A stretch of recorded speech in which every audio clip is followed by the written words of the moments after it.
साथियों, सर्वप्रथम आप सभी को 75वें गणतंत्र दिवस की हार्दिक बधाई एवं शुभकामनाएं। आज मुझे 75वें गणतंत्र दिवस पर एक बाबा साहब की बात याद आ रही है, जो उन्होंने 26 नवंबर 1949 को जब संविधान को भारत ने अंगीकृत किया था, उसके ठीक एक दिन पहले संविधान सभा में बाबा साहब ने एक स्पीच दिया था, एक भाषण दिया था। उसका एक महत्वपूर्ण अंश मुझे काफी आज याद आ रहा है। वो अंश इस प्रकार का है कि वो भारत के जनतंत्र को सुदृढ़ बनाए रखने के लिए, दीर्घकाल तक बनाए रखने के लिए बाबा साहब ने उसमें चिंता व्यक्त किया है, भारत के लोगों को आगाह किया है। उसमें बाबा साहब एक पूरे अपने जो संविधान बनाई उन्होंने, जिस को भारत ने स्वीकार किया, जिसको भारत के महापुरुषों ने मिल करके जिस जनतंत्र को स्वीकार किया, मगर बाबा साहब को इस बात की चिंता थी। उसका कुछ अंश मैं सुनाना चाहूंगा। उसमें कहते हैं बाबा साहब कि जिस वर्तमान लोकतंत्र को हम लोग स्वीकार कर रहे हैं, ऐसा नहीं है कि भारत के लोगों के लिए यह नया है। प्राचीन भारत में लोकतंत्र था। बाबा साहब इंगित करते हैं कि अगर हम बौद्ध धर्म की तरफ देखें तो बुद्धिज्म में जो भिक्षु संघ है, जो उसके नियम हैं, उसकी नियमावलियां हैं, उसमें जो प्रस्ताव पास होते थे, उसको बहुमत के सिद्धांत के आधार पर, जिसको आज हम लोग बैलेट बॉक्स कहते हैं, जिस प्रकार से आज हम लोग पर्ची के माध्यम से वोट देते हैं, उसको उस समय पाली भाषा में सलाका कहा जाता था। और उसी वोट के माध्यम से बहुमत के सिद्धांत के आधार पर भिक्षु संघ में प्रस्ताव पारित होते थे। तो साहब कहते हैं कि यह हमारे लिए जो लोकतंत्र है, यह नया नहीं है भारत के लिए। और अगर पीछे प्राचीन भारत में लोकतंत्र हमारे पास था और उसको किन्हीं कारणों की वजह से हमने खो दिया, और बड़े ही परिश्रम के बाद, बड़े ही संघर्ष के बाद आज हम पुनः, जब हम जनतंत्र को स्वीकार करने जा रहे हैं, जनतंत्र को स्वीकार कर रहे हैं, जिन कारणों की वजह से हमने जनतंत्र को खो दिया था, क्या हम फिर से लोकतंत्र को खो देंगे या इस जनतंत्र को दीर्घकाल तक बनाए रखेंगे? यह बाबा साहब के लिए चिंता का विषय था। और बाबा साहब इसलिए अपनी चिंता को संविधान सभा में व्यक्त करते हैं और कहते हैं कि 26 जनवरी 1950 को हम विसंगतियों से भरे जीवन में प्रवेश कर रहे हैं। राजनीतिक जीवन में तो हमारे लिए समानता होगी और हम एक आदमी एक वोट के अधिकार को हम लोग स्वीकार कर रहे हैं। एक आदमी के पास एक वोट का अधिकार होगा और सबके वोट की वैल्यू बराबर होगी। परंतु भारत में सामाजिक और आर्थिक विषमता बनी रहेगी, क्योंकि भारत में ऐसी कुव्यवस्था की वजह से, जो भारत में सामाजिक और आर्थिक विषमता है, उसकी वजह से हम भारत में एक मनुष्य एक कीमत के सिद्धांत को नकारते रहेंगे। बाबा साहब कहते हैं कि अगर हम लंबे समय तक इसको हम नकारते रहे, तो जिस राजनीतिक लोकतंत्र को, जनतंत्र को हमने बड़े परिश्रम से बनाया है, इसको हम लोग ले पाए हैं, स्वीकार कर पाए हैं। जो लोग इस व्यवस्था से पीड़ित हैं, जो आर्थिक और सामाजिक विषमता से पीड़ित हैं, अगर इस भारत में जल्दी से इस विषमता को समाप्त नहीं किया गया तो इस व्यवस्था से पीड़ित लोग इस यंत्र को उखाड़ फेंकेंगे, जिसको हमने बड़े ही परिश्रम से, बड़े ही संघर्ष से बनाया है।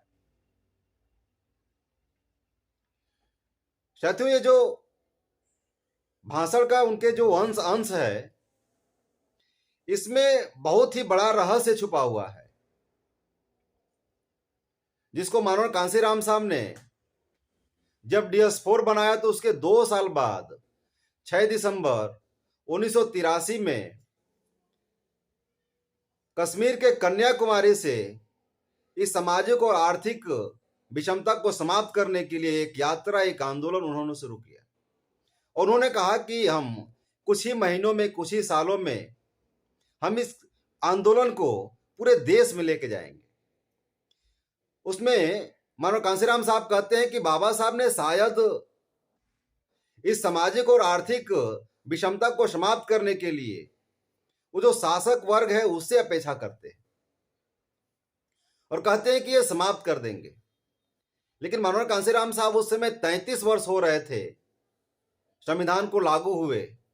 तो कांशीराम साहब कहते हैं कि 33 वर्ष के बाद भी शासक वर्ग ने सामाजिक और आर्थिक विषमता को समाप्त नहीं किया। और कांशीराम साहब कहते हैं कि यह उसके लिए ठीक होगा क्योंकि लोकतंत्र में बहुमत का शासन होता है और इस भारत में जो दलित शोषित समाज है, इस देश में उनका बहुमत है, वह बहुसंख्यक है। अगर शासक वर्ग ने इस विषमता को बनाए रखा है, सामाजिक और आर्थिक विषमता को बनाए रखा है, यह उसके लिए ठीक है कि वह अल्पसंख्यक होकर इस विषमता को बनाए रखकर और इस देश पर शासन कर सकता है। वो शासन करती जमात बना हुआ है। लेकिन ये उनके लिए ठीक है, लेकिन जो इस व्यवस्था से पीड़ित लोग हैं, जो इस देश में बहुसंख्यक हैं, जिसकी संख्या माननीय कांशीराम साहब बताते हैं कि 85% है, यह उनके लिए ठीक नहीं है। और माननीय कांशीराम साहब कहते हैं कि 33 वर्षों के पश्चात भी बाबा साहब कहते हैं कि उस समय आगाह किया कि जो इस व्यवस्था से पीड़ित हैं, अगर इस भारत में सामाजिक और आर्थिक विषमता शासक वर्ग ने समाप्त नहीं किया तो जो व्यवस्था से पीड़ित लोग हैं इस जनतंत्र को उखाड़ फेंकेंगे। तो माननीय कांशीराम साहब 33 वर्ष बीत जाने के बाद सवाल करते हैं कि जो लोग इस व्यवस्था से पीड़ित थे, उन्होंने अब तक इस व्यवस्था को, इस जनतंत्र को क्यों नहीं उखाड़ा। तो माननीय कांशीराम साहब कहते हैं कि शासक वर्ग के लोगों ने ये जो दलित शोषित समाज है इसमें नेतृत्व विहीन कर दिया, इसको नेतृत्व विहीन कर दिया। इतना ही नहीं, माननीय कांशीराम साहब कहते हैं कि बाबा साहब के लेफ्टिनेंटों को भी उन्होंने चमचों में तब्दील कर दिया और उसके बाद यह समाज, पूरा समाज नेतृत्व विहीन हो गया।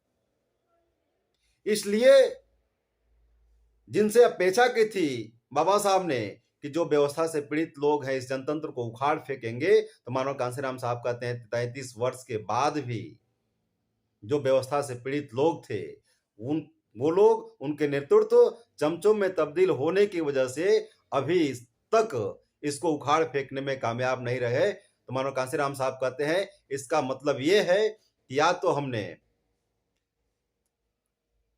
काम नहीं किया, हमने कोई प्रयास नहीं किए, इस वजह से यह अब तक स्थिति बनी हुई है। साथियों, माननीय कांशीराम साहब के प्रयास की वजह से दलित शोषित समाज में कुछ सही नेतृत्व उभर करके आया, जिसकी बदौलत कुछ हद तक, कुछ आंशिक सामाजिक आर्थिक विषमताएं समाप्त हुई।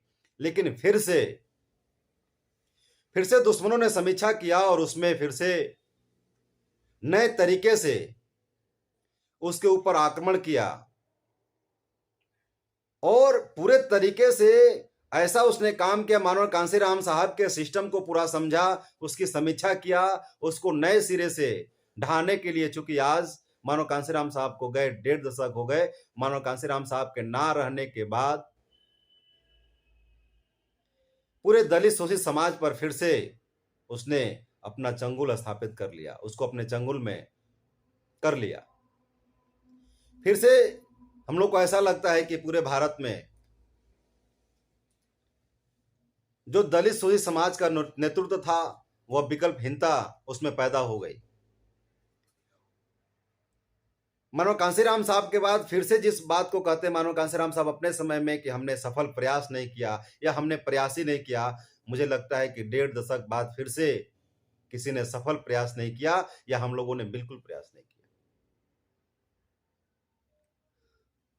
और उस समय तो मानो कांसीराम साहब कहते हैं कि राजनीतिक क्षेत्र में, बाबा साहब ने अपेक्षा की थी कि राजनीतिक क्षेत्र में ही चमचों की मौजूदगी है, लेकिन आज उसका लगता है कि दूसरा संस्करण शुरू हो गया और दलित शोषित समाज में जो सामाजिक जो संगठन है, जो सामाजिक आंदोलन है, उसमें भी चमचों की आज मौजूदगी बड़े पैमाने पर दिखाई दे रही है, प्रतीत हो रही है।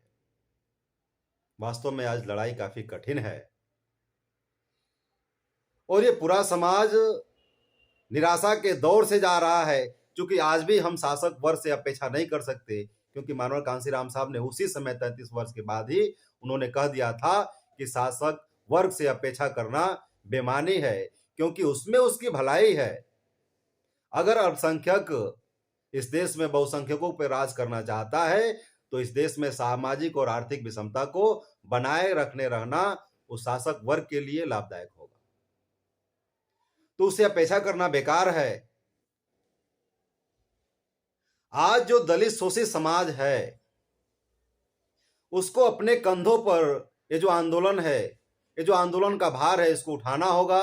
और भारत में जब तक सामाजिक और आर्थिक मुक्ति के आंदोलन को आगे नहीं बढ़ाया जाएगा, सामाजिक आर्थिक मुक्ति दलित शोषित समाज में नहीं समाप्त होगी, जो प्रत्येक मनुष्य की कीमत बराबर नहीं होगी, हम राजनीतिक लोकतंत्र के ढांचे को ऐसे ही नहीं बचा पाएंगे और इस गलतफहमी में हम जीते रहेंगे कि भारत में संविधान लागू है, हम लोग आजाद लोग हैं